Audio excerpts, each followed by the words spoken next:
ዛሬ በሰሜን ኮሪያ ውስጥ የራስን ቤት በእሳት ሲቃጠል የገዛ ልጆችን ጥለ የመሪያቸውን ፎቶግራፍ ካላዳንክ እንደ አገር ከሃዲ ተቆጥረ የሞት ፍርድ እንደሚፈረድብህ ታውቃለህ? አዎ፣ በዚች ሀገር ውስጥ ከጭካኔዋ በላይ ህጎቿ ጭንቅላትን የሚያዞሩ። ለምሳሌ ያህል ሰማያዊ ጂንስ ሱሪ መልበስ የአሜሪካ የካፒታሊዝም ምልክት ስለሆነ ወዲያውኑ ወደ እስር ቤት ያስወነጭፋል። ይባስም ብሎ በሀገሪቱ ውስጥ መኪና ማሽከርከር ለሴቶች ፍጹም የተከለከለ ነው። ነገር ግን የሚገርመው ምንም መኪና በሌለበት ባዶ መንገድ ላይ ቆንጆ ሴት ትራፊኮች ቆመው የሌላውን መኪና ሲመሩ ማየት የተለመደ ነው። ዛሬ በመላው ዓለም ማንም ሊያምናቸው የማይችሉትን ግን ሰሜን ኮሪያ ውስጥ የሰውን እስከ እስር ቤት የሚያስቀጡ እጅግ አስገራሚና ምስጢራዊ ህጎችን ይዘንላችሁ ቀርበናል። እስከ መጨረሻው ተከታተሉን። ለማታውቁኝ አቢ ትራቨል እባላለሁ። ላይክ፣ ሼር፣ ሰብስክራይብ በማድረግ የቤተሰባችን አባል ይሁኑ። ወሬ አላብዛ።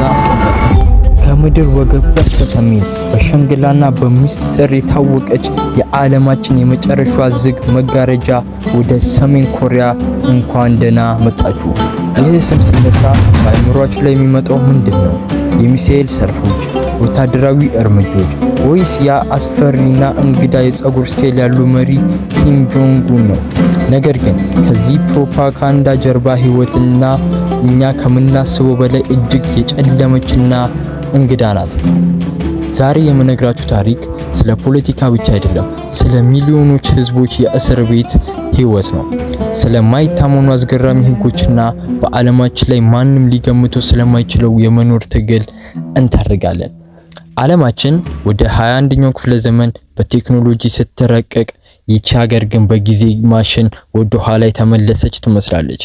በሰሜን ኮሪያ ውስጥ ሰማዩ ሁል ጊዜ የደመና ይመስላል። በዋና ከተማዋ ፒዮንግያንግ ጎዳናዎች ላይ የሚታዩት ግዙፍ ህንጻዎች ከሩቅ ሲታዩ ዘመናዊ ይመስላሉ።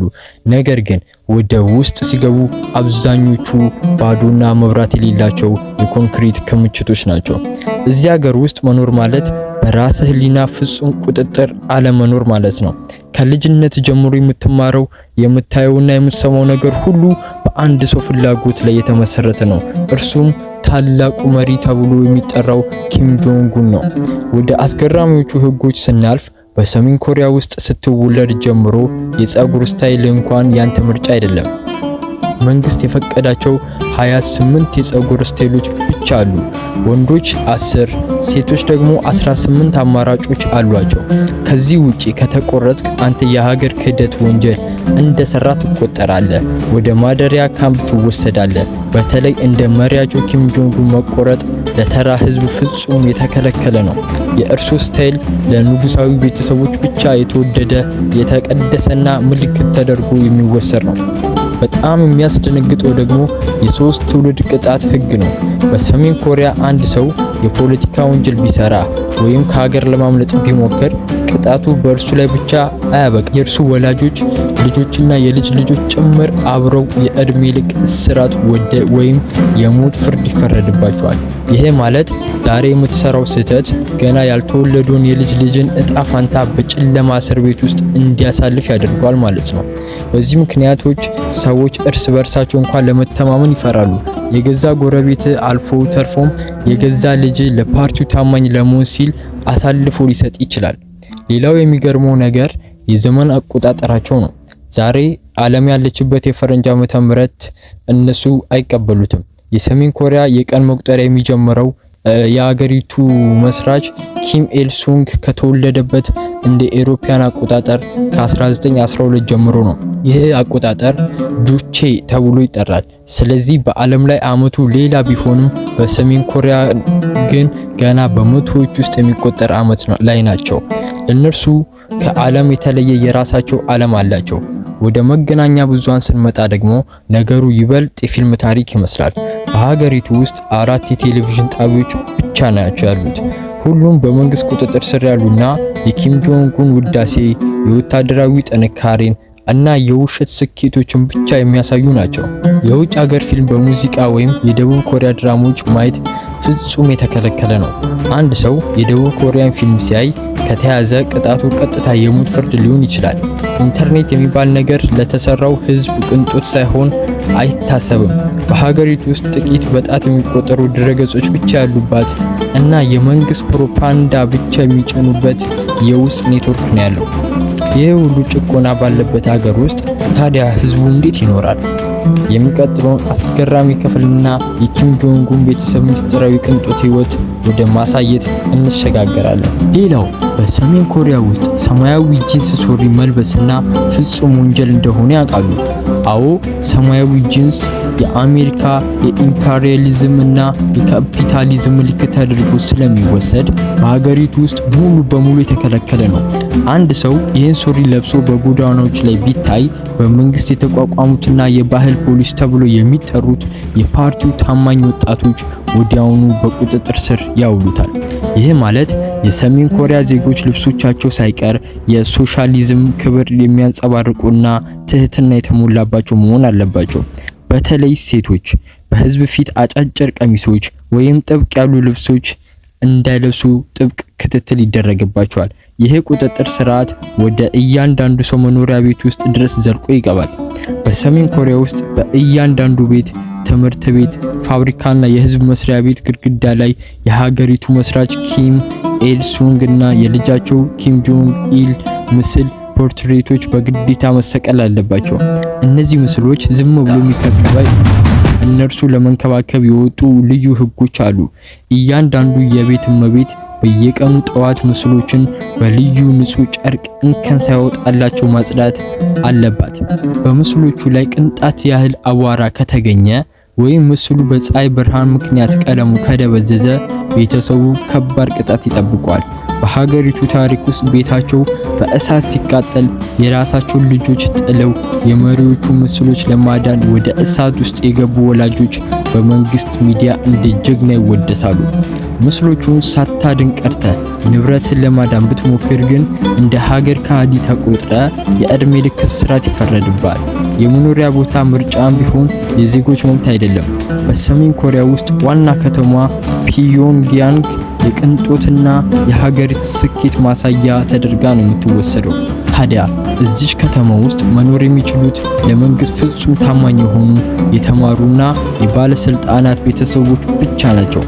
አንድ ተራ ገበሬ ወይም አካል ጉዳተኛ የሆነ ሰው በፒዮንግያንግ ውስጥ እንዲኖር ፍቃድ አይሰጡም። አካል ጉዳተኝነት ሶሻሊዝምን ፍጹምነት ያበላሻል በሚል እምነት አካል ጉዳተኞች ከዋና ከተማዋ ተለይተው ወደ ገጠርና ወደ ተገለሉ አካባቢዎች ይጓዛሉ። በከተማ ውስጥ ለመንቀሳቀስም ቢሆን የልዩ ጉዞ ፍቃድ ወረቀት ማግኘት ግድ ይላል። ያለ ፍቃድ ወረቀት ከከተማ ወደ ከተማ መጓዝ ወዲያውኑ ወደ እስር ቤት ያስወነጭፋል። ይህ የኮሪያ ሕግ ነው። ታዲያ ወደ ትምህርት ስርዓቱ ስንመጣ ደግሞ ህፃናት ገና ፊደል መቁጠር ሲጀምሩ ነው የውሸት ታሪክ የሚጋቱት። በትምህርት ቤቶች ውስጥ የሚሰጡት የሂሳብ ጥያቄዎች ሳይቀር ሁለት የአሜሪካ ወታደሮች ነበሩ። የኛ ጀግና ወታደር አንዱ የሚገርለው ስንት ይቀራል በሚል የጥልና የጦርነት መንፈስ የተሞሉ ናቸው። ህፃናቱ ከሳይንስና ከሂሳብ ይልቅ ስለ መሪያቸው ኪም ጆንግ ኡን የልጅነት ታሪክ ሰፊ ሰዓት ወስደው እንዲያጠኑ ይገደዳሉ። በመንግስት የመማሪያ መጽሐፍት ላይ ኪም ጆንግ ኡን ገና በ3 ዓመቱ መኪና መንዳት እንደቻለ እና በ9 ዓመቱ ደግሞ የጀልባ ውድድር አሸናፊ እንደነበር ተጽፎ ይገኛል። ይህን የማይረባ ፕሮፓጋንዳ አምነው ካልሸመደዱ እንደ በፈተና ላይ ካልመለሱ ተማሪዎች ከትምህርት ቤት ይሰርዛሉ። ሬዲዮና ቴሌቪዥን በሚገዙበት ጊዜ ደግሞ ሌላ ጉድ አለ። በሰሜን ኮሪያ ውስጥ የሚሸጡ ሬዲዮዎች በሙሉ ከመንግስት ጣቢያ ውጪ ሌላ የውጭ ሀገር ሞገድ እንዳይቀበሉ ተደርገው የተቆለፉ ፊክስድ የሆኑ ናቸው። አንድ ሰው የውጭ ሀገር ዜና ለመስማት ሬዲዮኑን ፈትቶ ሞገዱን ለማስተካከል ቢሞክር በየጊዜው ቤቶችን በድንገት እየገቡ በሚፈትሹበት የመንግስት የደህንነት አባላት እጅ ከፍንጅ ይያዛል። ይህ ግብረ ኃይል በተለይ ማታ ማታ የሰዎችን ቤት በር እየሰበረ በመግባት የኤሌክትሪክ ዋና ማስተላለፉን ያጠፋባቸዋል። ለምን ይመስላችኋል? በቪዲዮ ማጫወቻ ውስጥ የገባውን የውጭ ሀገር ፊልም ሲዲ መብራት ሲጠፋ ወጥቶ እንዳይመለስና እንደ መረጃ ለማስቀረት ነው። ይህ ሁሉ ጭቆና ባለበት ምድር ውስጥ የኤሌክትሪክ መብራቶች ማግኘት ራሱ ትልቅ ተአምር ነው። ከዋና ከተማዋ ፒዮንግያንግ ውጪ ያሉ አብዛኞቹ የገጠር መንደሮች በቀን ውስጥ ጥቂት ሰዓታት ብቻ ነው መብራት የሚያገኙት። ይህ ማለት እያንዳንዱ ደግሞ ሙሉ በሙሉ በጨለማ ውስጥ ይኖራሉ። ከጠፈር ላይ ሆኖ ማታ ማታ የምድርን ገጽ የሚያሳይ የሳተላይት ምስል ብታይ ጎረቤቶቿ ቻይናና ደቡብ ኮሪያ በብርሃን ሲያንጸባርቁ፣ ሰሜን ኮሪያ ግን ውቅያኖስ ውስጥ የምትመስል ጥቁር ጨለማ ሆና ትታያለች። ህዝቡ ማታ ማታ ለመብራት የሚጠቀመውን የኬሮሲን ኩራዝ ወይም አነስተኛ የፀሐይ ብርሃን ሰሌዳዎችን ነው። በጣም የሚያስገርመው ግን ይህን ሁሉም የመብራት እጥረት እያዩ መንግስት የኪም ጆንጉንና የአባቶቹን ግዙፍ ሐውልቶችን ማታ ማታ በደመቀ መብራት እንዲያበሩ ማድረጉ ነው። ህዝቡ በጨለማና በብርድ እየተሰቃየ፣ የነሐስ ሐውልቶች ግን ሌሊቱን ሙሉ በዲዛይን መብራቶች ይደምቃሉ። የሀገሪቱ ዜጎች እነዚህን ሐውልቶች አጠገብ ሲያልፍ ቆመው እጅ በመንሳት መስገድ አለባቸው። ይህም ሲያደርግ ያለፈ ሰው ካሜራ ላይ ተቀረጸ ወይም በአካባቢው ባሉ ሰላዮች ከተጠቆመ የፖለቲካ እስረኛ ይሆናል። ታዲያ ይህን ይመስላል የዛሬው ቪዲዮ። ከተመቻችሁ ላይክ፣ ሼር፣ ሰብስክራይብ በማድረግ ቤተሰባችን አባል ይሁኑ። እኔ አቢ ነኝ። ይመቻችሁ።